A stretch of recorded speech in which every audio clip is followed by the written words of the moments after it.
Les titres du journal, les ministres Lee White des Eaux et Forêts et Nanette Longa Makinda, délégués auprès du ministre des Affaires étrangères en terre congolaise. Les deux personnalités gabonaises sont allées prendre part à la réunion spéciale des ministres de la CEAC. Mouvement des jeunes du littoral, le mouvement, le MJL, redonne le sourire aux personnes nécessiteuses. En sport, la légende des Lions indoptables du Cameroun met un terme à sa carrière. Une page du football africain se tourne. Madame, Messieurs, bonsoir et merci de nous avoir choisis pour vous informer sur Gabon Première. L'actualité, nous allons la chercher d'abord au Congo-Brazzaville où viennent de séjourner les ministres Lee White des Eaux et Forêts et Nanette Longa Makinda, délégués auprès du ministre des Affaires étrangères. Les deux personnalités sont allées prendre part à la réunion spéciale des ministres de la CEAC sur l'adoption d'une position commune en prélude au sommet Action Climat 2019 prévu à New York courant de ce mois de septembre. Ruth Mignolet nous fait le point. Le bassin du Congo abrite la deuxième plus grande forêt tropicale du monde. C'est pourquoi, en prélude au sommet Action Climat, les pays de la CEAC se sont retrouvés à Brazzaville pour une position commune en vue de parler d'une même voix à l'occasion de cette rencontre de l'action sur le climat du 23 septembre 2019 en marge de l'Assemblée générale de l'ONU à New York. Il ne s'agit plus de la fonte des glaces en Antarctique et Himalaya ou des ouragans en Amérique latine, mais bel et bien d'assèchement du lac Tchad, de perte de rendement agricole au Cameroun ou d'érosion côtière au Gabon. L'Afrique centrale représente un patrimoine incroyable pour l'humanité.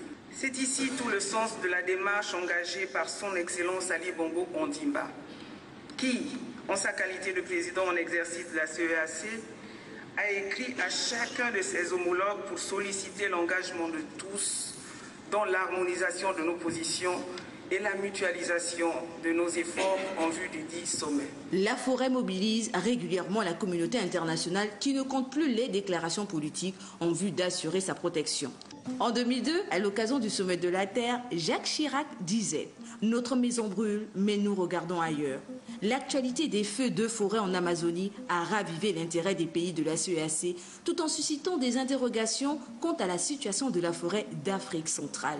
Il faut aller plus loin que protéger cette forêt. Cela pourrait inclure le renforcement de la gestion durable des exploitations forestières par la certification systématique tout en s'appuyant sur un système de suivi et d'évaluation robuste et incontestable. Retour au Gabon avec la suite de la descente sur le terrain hier du ministre de l'Équipement, des Infrastructures et des Travaux publics. Arnaud Calixte Inganji Alandji a eu un entretien franc et direct avec les opérateurs économiques exerçant sur le domaine de l'État. Suivons. La demande d'arrêter que le général a faite à mes services, il y a bientôt 3 ans, c'était pour faire une station-service. Il vous l'a dit, non? Oui. C'est une station-service. Mais la station-service, c'est en cours, justement. Ah ben, dis donc, montrez-moi le sous-bassement. Et quand vous êtes en train, avec la NUTC, et eux aussi, on va leur parler, de borner et de chercher à mettre un titre foncier sur un terrain qui appartient au ministère des Travaux publics, c'est pour faire quoi? À l'époque du ministre Imongo, demander une déclassification justement de cette parcelle. Justement, donc, monsieur le ministre, ne venez pas me présenter des papiers quand vous-même vous savez que on avait engagé la procédure, monsieur le ministre. Vous êtes en train de dire en National TV, comme disent les autres, que vous avez un terrain d'occupation provisoire en vue de construire une station-service, que vous l'utilisez à d'autres fins, et que vous êtes même en train, dans une autre administration, d'essayer de vous faire attribuer un terrain qui vous a été attribué à titre provisoire, en vous disant qu'il n'est pas cessible. Donc quand vous essayez de le faire déclassifier par d'autres administrations, c'est quelle procédure? On nous a demandé une procédure à la NUTTC que nous avons respectée. On nous a envoyé au ministère de l'Habitat. Je vous ai dit, vous savez que ce terrain ne vous appartient pas. Vous savez que vous l'avez eu par arrêté.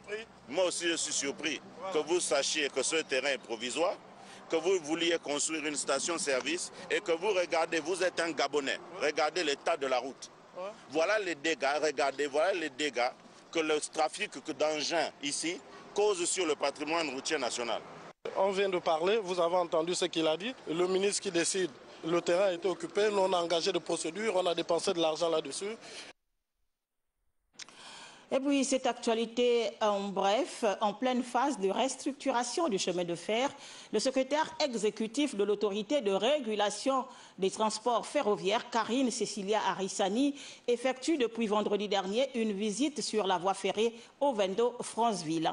Ce périple a pour but de cerner et comprendre le bien fondé des réalisations qui découlent de la mise en exécution du programme de remise à niveau du chemin de fer PRN, avec pour corollaire la construction d'une voie parallèle dont le tracé prend progressivement forme, puis la réhabilitation des gares intermédiaires, dont celle d'Alimbé et de Bissoumba.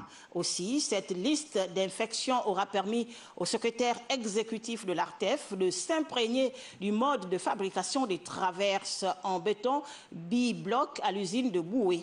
Nous reviendrons plus en détail sur cette actualité avec nos reporters Enrique Bokoko et Victor Mundunga. Nous poursuivons ce journal avec le réaménagement du port molle de Libreville décidé par les pouvoirs publics en 2012. Cause une baisse de l'activité économique sur ce site. Conséquence immédiate, les commerçants n'arrivent plus à écouler leurs marchandises. Le constat est fait ici par Annie Konkassa et Pierre Claverilla de notre rédaction. Dur pour les commerçants du port molle de Libreville, désireux de faire un bon chiffre d'affaires. Leurs étals de poissons et autres produits alimentaires ont du mal à être écoulés. Ça marche plus comme avant, toutes les choses ont changé pour le moment. Il n'y a plus l'argent comme avant, on vendait. Il y a les jours maintenant que tu veux passer une journée comme ça, tu ne vends pas. Pourtant avant, ce n'était pas comme ça. Vous voyez la situation du port. Il n'y a rien, même pas les voitures qui passent comme souvent. Aujourd'hui, il n'y a rien. Bon, en fait, nous-mêmes, on n'arrive pas à comprendre. Sinon, avant, tu vas voir les mouvements, il y a les grosses voitures qui viennent garer, ils nous font la recette. Mais à ce moment-là, ça ne marche plus. C'est dur à ce moment. En tout cas, ça va maintenant. Ça va, alhamdoulilah, ça va un peu avec le commerce aussi. Ça va petit à petit. Il y aura quand même un peu de crise, ok, ça va. Bon, il n'y a pas de clients comme avant, mais ça aussi, ça passe partout dans le monde. Les crises là, ce n'est pas ici seulement, ce n'est pas au Gabon, c'est partout dans le monde. Donc, c'est comme ça aussi la vie. Souvent ça marche, souvent aussi ça ne marche pas. Le projet de réaménagement du port devrait être exécuté sur 2 phases. La première concernerait le dragage remblai de l'espace et la deuxième phase, la conception et la construction de la structure maritime et infrastructure terrestre selon les informations recueillies. Nous vous proposons maintenant de suivre un extrait de l'entretien que Mme Benga, communicatrice traditionnelle et chercheur, a accordé à notre rédaction suite à la recrudescence des crimes commis par des femmes. Lorsqu'on est ouvert spirituellement et qu'on pratique le déni de sa culture, on ne craint plus rien lorsqu'on est possédé, parce qu'on profane les endroits sacrés. Un domicile, c'est sacré, et l'hôpital, c'est sacré, l'église, c'est sacré. Moi, je n'arrive pas à comprendre comment est-ce que ces filles, ce sont des filles, puisqu'ils ont 20 à 30 ans, comment ces filles veulent nous entraîner dans ce que nous-mêmes, nous avons été incapables d'imaginer. Par l'éducation, c'est d'abord la nature de la femme. Qu'est-ce que c'est la femme dans notre société? Nous ne sommes pas... Il faudrait voir le contexte dans lequel nous nous trouvons. Nous sommes au Gabon, où la femme est le pilier. Nous sommes en Afrique, où la femme, aussi du Sahara, où la femme est le pilier d'une société. Je suis désolée pour ces femmes-là, pour ces filles-là. Même ils sont tellement devenus égoïstes, individualistes, qui pensent que lorsqu'ils causent ce fait, nous nous sentons concernés. Voilà, l'intégralité de cet entretien, vous l'aurez dans la suite de nos programmes de ce soir. Également, dans ce journal, on parle des manifestations marquant la première édition du concert social en faveur des jeunes issus des familles démunies du 4e arrondissement de la commune de Libreville qui se sont achevées hier. L'initiative de ce projet est du MJL, entendez par là le mouvement des jeunes du littoral. Blondine Nyambo Indassi, Marlise Mengue. C'est une grande satisfaction de constater que de plus en plus de jeunes prennent conscience que soutenir, aider, contribuer à diminuer les disparités est un devoir citoyen. Le cas du MJL, le mouvement des jeunes du littoral dans le 4e arrondissement de Libreville, qui ont accompli leur devoir de solidarité envers les plus nécessiteux. Ils ont collecté pour les enfants de 0 à 18 ans des denrées alimentaires, des manuels scolaires, des vêtements, des jouets. Le 4e est un arrondissement où il fait bon vivre, où il y a le vivre ensemble. Et tous les enfants se battent pour la prospérité. Les responsables du MJL ont réitéré leur engagement à accompagner le gouvernement dans ses efforts d'améliorer le bien-être des défavorisés. Nous avons débuté cette année des actions de solidarité, surtout bénévoles, et que nous souhaitons évidemment pérenniser cette opération-là. Cette première édition du concert social en faveur des jeunes enfants issus des familles démunies du 4e arrondissement a été saluée par le maire Axel Gesson Denis Ayenouin. Les bénéficiaires, pour leur part, ont exprimé leur profonde gratitude. Je suis contente quand nous, dans les finitures de l'école, je me suis amusée. Merci d'avoir reçu un cadeau. À la veille de la rentrée scolaire, parce qu'il y a beaucoup de parents vraiment qui n'ont pas de moyens, qui n'ont rien pour pouvoir même s'acheter un sac ou un cahier. Mais ce que les enfants ont fait vraiment, les jeunes là, nous les remercions. Le MJL s'est donné pour credo, redonner espoir à ses enfants, à leurs familles, qui n'ont actuellement pour seul projet que celui de survivre. À l'occasion de la journée citoyenne de ce premier samedi du mois de septembre 2019, la mairie centrale de Libreville, représentée par sa direction de l'environnement, s'est rendue dans la commune d'Akanda, précisément au centre de civilisation Banto et à Okala, procéder à l'assainissement de ces zones pour le bien-être des populations. Octavie Yolandeve et Michel John Boudégan nous en parlent. La journée citoyenne de la mairie de Libreville s'est déportée du côté de Sisiba à Kanda avec 3 principales activités: désherbage, nettoyage et curage des bassins. Je remercie aussi le gouvernement pour cette initiative. Il ne s'agit pas seulement du Sisiba, il s'agit de tous les quartiers. Sensibiliser les populations pour la journée citoyenne pour que nous puissions nettoyer chez nous. Avec l'occupation anarchique de certains riverains, il est important de toujours garder son environnement propre pour éviter toute forme d'épidémie. Le premier vecteur qui provoque la saleté, c'est l'être humain. C'est l'être humain qui provoque la saleté. Et je crois que les règles d'hygiène doivent s'appliquer à tous les niveaux, que ce soit en haut ou en bas.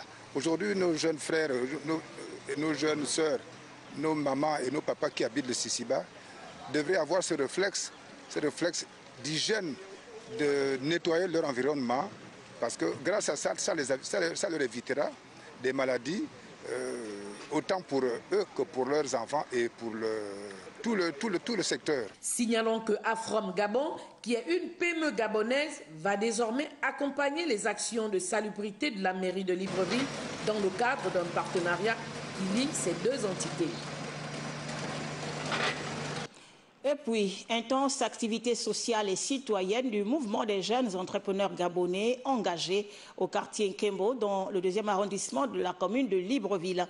Ces activités ont été marquées par des dotations diverses en faveur des populations. Messagerien Ngo Obam et Francis Ngomo, reportage. C'est pratiquement une cité de près de 14 villas créées il y a environ 40 ans au quartier Nkembo, qui est là rénové par les membres du mouvement des jeunes entrepreneurs engagés baptisé Wabuna, venu par la même occasion offrir quelques présents et des soins gratuits aux populations nécessiteuses du 2e arrondissement de Libreville. C'est 6 jours de réflexion globale de la cité des handicapés de Kembo.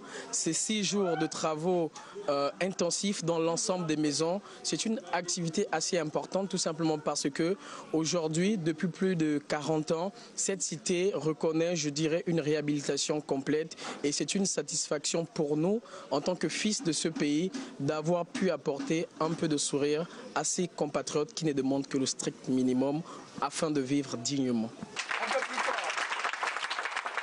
Une vitesse de croisière amorcée sur Front Social qui place le Wabouna parmi les premières associations d'entraide au Gabon. Merci Wabouna pour ce possible jadis inespéré. Pour cette espérada marquant l'histoire d'une communauté quarantenaire pleine d'idées, de votre geste de fraternité.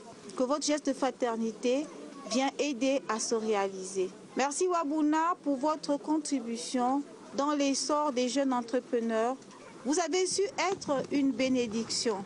La coïncidence avec la journée citoyenne initiée par les plus hautes autorités du pays donne à ces actions un caractère dynamique.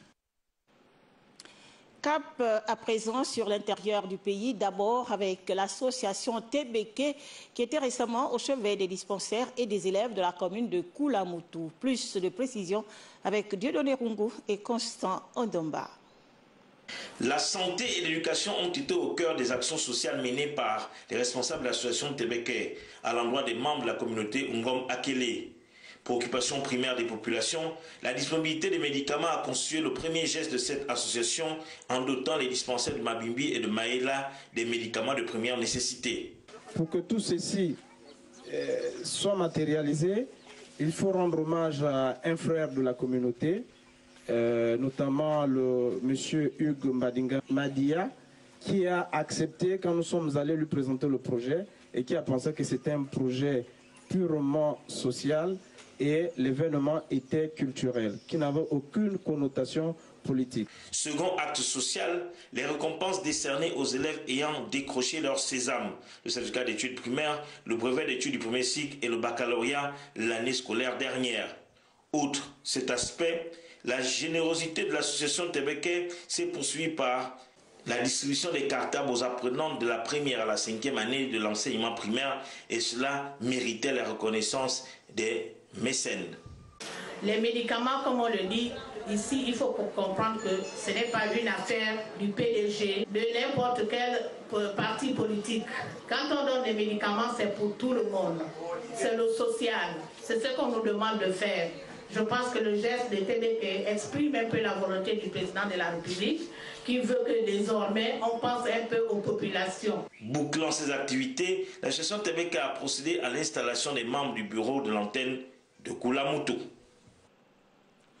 Restons dans la province de Paul Mukambi pour parler cette fois de la suite des installations des préfets et sous-préfets. Ce rituel a été effectué par le gouverneur de province, Marie-Françoise Dikumba. Resté vacant pendant plusieurs mois, le poste de préfet central de Logololo aura permis au rituel d'être respecté à Koulamoutou, chef du département de la Lobwengidi, où le nouveau préfet, Joël Andouka, a officiellement pris ses fonctions au terme de son installation par la première autorité provinciale, d'où sa reconnaissance aux plus hautes autorités du pays. Madame le gouverneur, permettez-moi de solliciter au nom de ma famille et au mien propre votre magnanimité pour être notre fidèle interprète auprès des plus hautes autorités de l'État, pour leur traduire notre sentiment de reconnaissance suite à cette nomination. Dans le département de la Lombo-Bwengidi au district de Dienga, Maurice Obiang-Ondo devra poursuivre la continuité du service exercé pendant plus de 3 ans par Claude de Lazaka Sunda. Je tiens d'abord à rendre gloire à Dieu Tout-Puissant qui nous a permis d'être réunis ici aujourd'hui. Je tiens également à remercier les plus hautes autorités de notre pays, en l'occurrence le président de la République, chef de l'État, son Excellence Ali Bongo Ondimba, pour cette marque de confiance placée en ma modeste personne. Personnel de commandement, le président de la République et le gouvernement attendent beaucoup d'eux et c'est à juste titre qu'un rappel de leur mission s'imposait. Vous êtes la clé du bon fonctionnement de l'administration dans sa circonscription. À ce titre, du fait de votre expérience antérieure, vous n'êtes pas le préfet d'un parti politique, ni d'un groupe d'association ou d'une ethnie, mais celui du département de la Lolo-Bwengidi dont vous êtes désormais le premier administrateur. Aux deux impétrants, le département de la Lolo-Bwengidi et le district de Dienga sont leurs champs d'intervention et domaines de définition afin que l'administration territoriale accroît son rendement.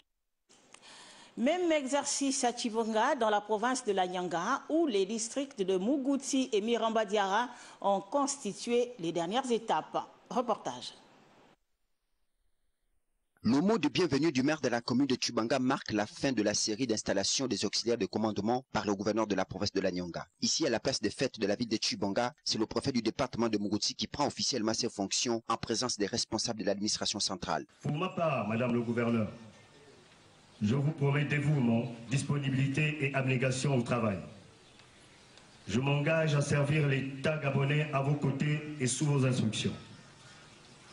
Vous trouverez en moi le collaborateur assidu, discipliné et respectueux des règles de déontologie qui engagent le fonctionnement d'une administration de manière générale. Tout comme dans les autres localités où le protocole a été le même, Christian Leka a cependant invité le premier à se mettre au travail. En définitive, vous devez, dans l'exercice de vos fonctions, de faire prévaloir l'intérêt général afin que vos collaborateurs et vos administrés reconnaissent en vous un leader écouté et suivi grâce au bien fondé des ordres reçus de vous et des décisions prises par vous. En toutes circonstances et en tout lieu, il vous incombe d'afficher un comportement digne et responsable et de ne pas exclure, même dans le commandement, d'avoir des rapports courtois vis-à-vis de vos collaborateurs et des responsables administratifs dont vous coordonnez et contrôlez l'action. C'est sur une note de satisfaction totale que s'est achevée cette cérémonie pleine d'émotions, immortalisée par une photo des familles. Passons à présent à la page culturelle de ce journal. La problématique sur la réussite et l'épanouissement d'une femme évoquée dans un livre qui a fait l'objet d'une présentation officielle ce week-end. Le point avec Cyril Bertrand Galeko et Bertin Osaga.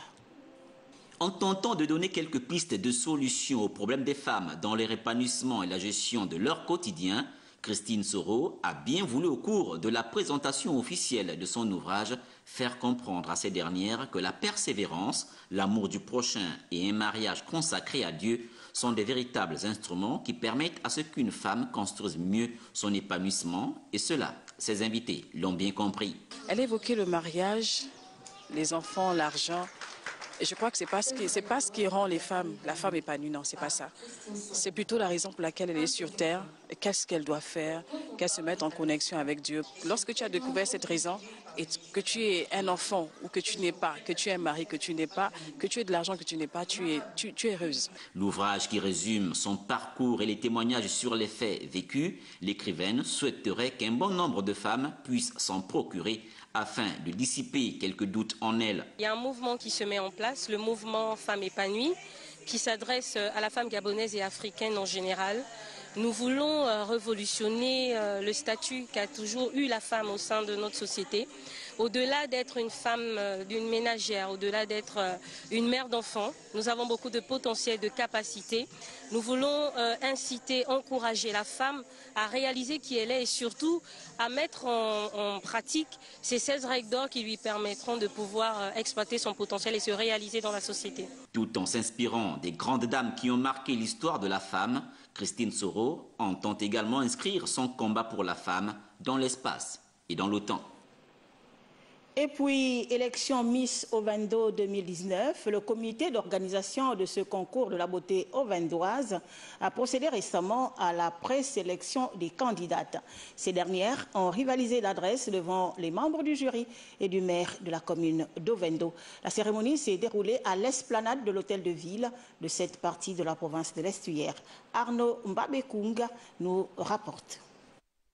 À l'esplanade de l'hôtel de ville de la commune d'Ovendo, la nuit est tombée. Tout est mis en place pour le bon déroulement du tout présélection pour l'élection Miss Ovendo. L'événement constitue la boucle des vacances 2019 et vise à promouvoir la culture et la beauté des candidates. L'élection Miss Ovendo a pour but de valoriser la beauté ovendoise dans tous ses aspects, mais également d'inculquer à la jeune fille des valeurs culturelles afin qu'elle s'affirme dans la société.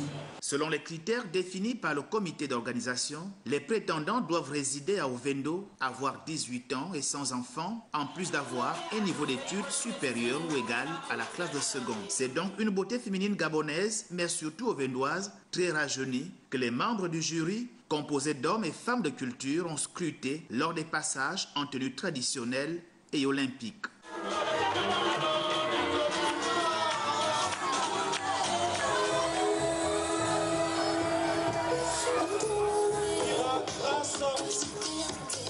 L'élégance et la finesse étaient au rendez-vous pour les 18 candidates. Aucun mouvement n'est laissé pour compte. Tout est analysé et concourt à influencer positivement la décision du jury. À l'issue de ces passages, 4 candidates ont été disqualifiées.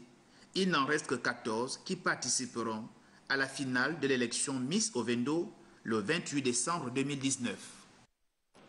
Autre volet de l'actualité dans cette édition d'information, le 3e arrondissement de la commune de Libreville accueillait durant ses vacances un tournoi de détection de jeunes talents. La finale de cette compétition, dénommée Coupe de la Paix, s'est jouée au stade de Bellevue 2 et a vu l'équipe de Manzouki triompher sur celle de No Comment.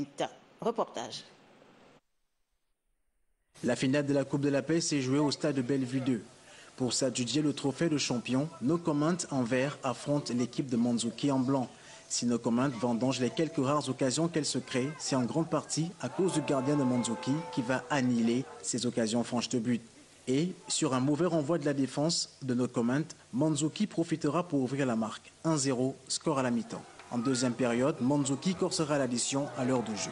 Le double changement de No Comment au jeu décousu permettra à cette équipe de réduire la marque sur pénalty suite à une main dans la surface de réparation.